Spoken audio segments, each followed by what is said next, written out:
Setelah 3 orang menteri harus datang ke UGM untuk menjelek-jelekkan Tio, hari ini giliran 10 BEM dari kampus yang berbeda itu semua kompak untuk menyerang Tio.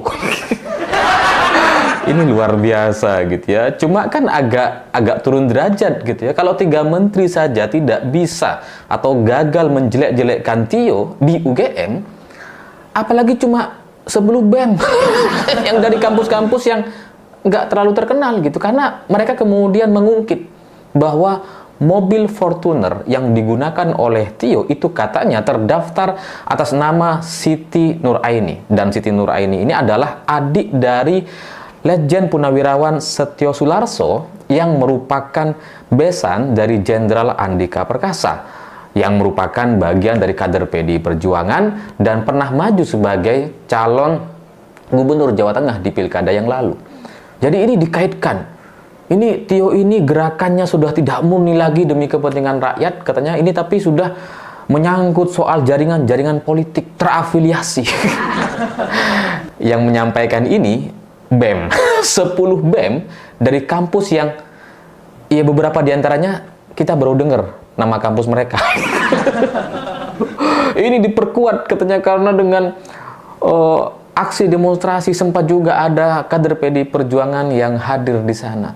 Jadi ini sudah tidak murni memperjuangkan rakyat, sudah terafiliasi politik dan sebagainya. Padahal demonstrasi yang disampaikan, yang dilakukan oleh para mahasiswa, oleh banyak sekali orang akhir-akhir ini, itu kan jelas soal MBG yang korupsinya udah sistematis, masif, terstruktur. Dari pusat sampai desa sampai daerah, semuanya korupsi. Kalaupun ini misalkan gitu ya, mau dikait-kaitkan dengan politik, iya bener memang. Emang ada korupsinya. Masa ini kemudian jadi nggak boleh dikritik gitu ya, hanya karena misalkan dicurigai terafiliasi atau ada jaringan politik di belakangnya gitu. Padahal korupsinya jelas banyak dan puluhan triliun. Dan soal siapa Siti Nuraini saya juga terus terang kaget gitu dengan pernyataan 10 BEM ini gitu. Saya terus terang beberapa kali melihat videonya Tio dengan gaya dia berbicara memang sangat baik sekali gitu ya, dan saya terus terang juga penasaran dia ini anak siapa, keluarganya siapa, karena keberaniannya itu di atas rata-rata. Kalau orang biasa gitu ya, atau orang desa seperti saya, ya bisa aja sih gitu ya, bisa aja berani gitu kan. Ya cuma tetap aja gitu, ada rasa penasaran, ini dari keluarga tokohkah atau orang biasa seperti saya, hanya anak orang desa yang tidak pernah pegang dolar seumur hidupnya gitu kan?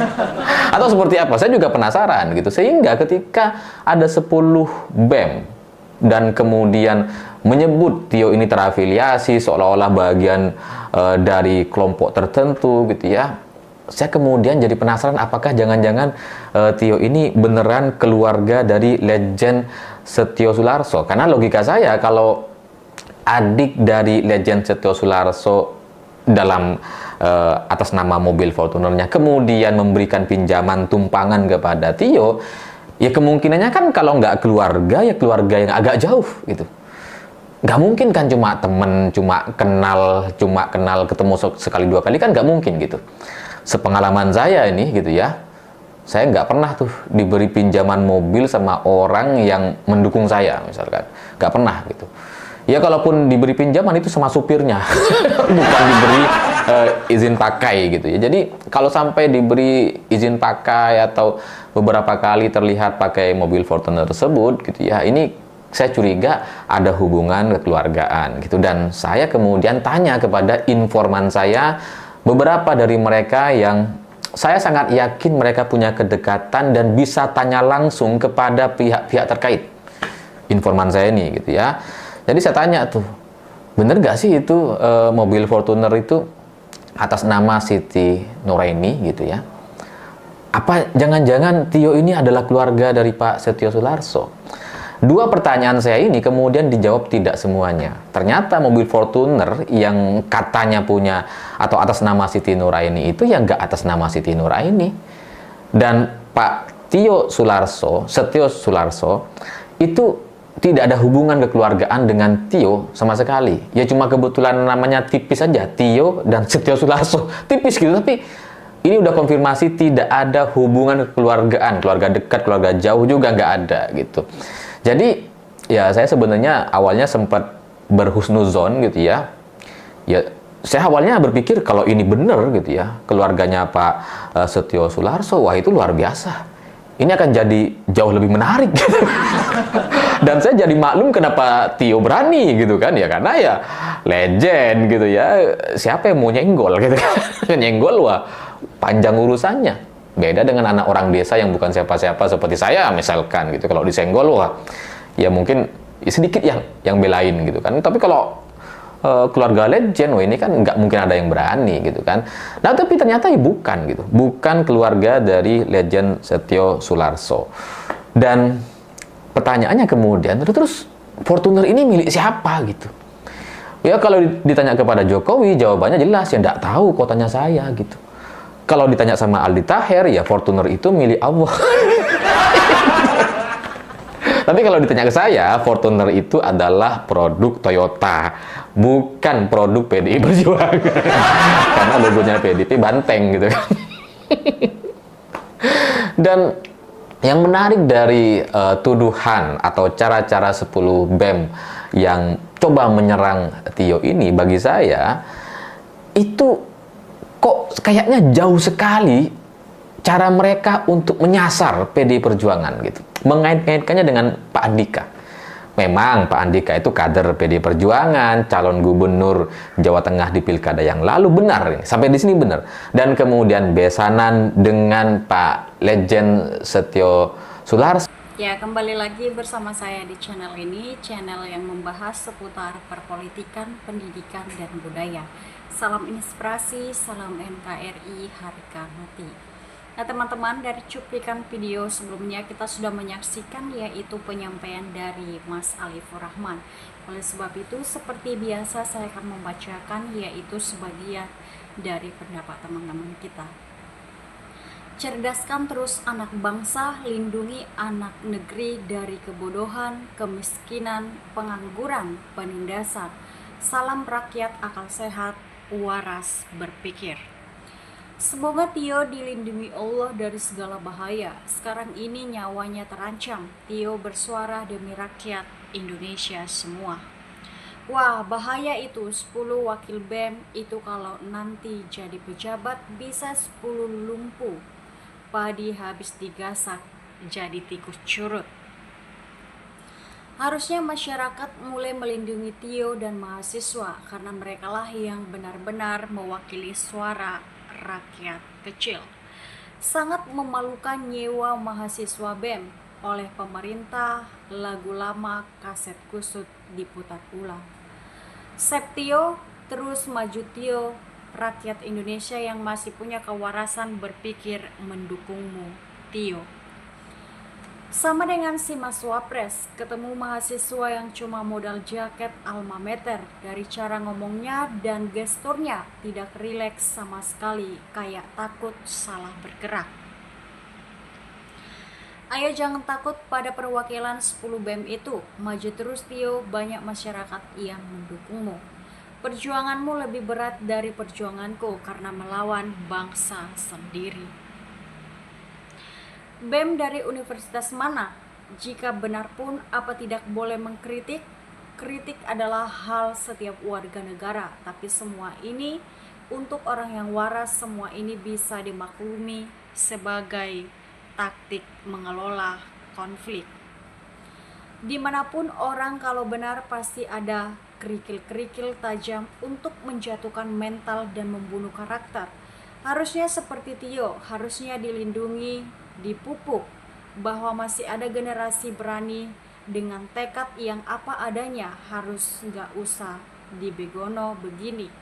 Kalau ada yang komplain dan keberatan MBG ditutup, bikin angket aja. Tahu suara rakyat yang setuju atau tidaknya. Dan juga pemerintah juga dalam segala bidang amburadul. Salam waras. Yang pada korupsi di MBG juga terafiliasi pada partai dan kelompok tertentu para maling rampok rakus. Orang itu sudah nggak punya modal untuk diomongi. Walau ngejelek-ngejeleki Tio, aku tetap salut sama Tio yang berani dan cerdas. Ya pasti presiden yang merasa kedudukannya terancam akan gunakan apapun untuk mempertahankan jabatannya. 10 BEM itu mahasiswa yang pikirannya masih labil, mereka itu ada yang beking. Lanjutkan nak Tio perjuanganmu menyelamatkan negara dari penguasa elit politik. Polri, TNI yang serakah, rakyat lebih percaya kamu Tio. Ada ngaku BEM, UGM atau Universitas Gadjah Mada tapi nggak punya otak. Yang dimasalahkan malah Tio, katanya ada kaitannya PDIP. Setelah disebut PDIP, kita langsung tahu bahwa mereka BEM, UGM, abal-abal atau bayaran. Mahasiswa kok nggak punya hati dan mata melihat keadaan bangsa ini. Ini bukan rejim sekarang, ini masih menggunakan cara-cara kuno, memecah belah. Kenapa tidak coba gunakan metode terkini dengan melihat substansi omongan Tio, benar nggak? Justru dengan begini Tio semakin dapat didukung. Tio kalau benar-benar cinta negara, paksa itu undang-undang hukuman mati dimiskinkan bagi koruptor ribuan triliun dan mafia-mafia biadab, karena itu penyebab negara rakyat miskin, bukan Prabowo.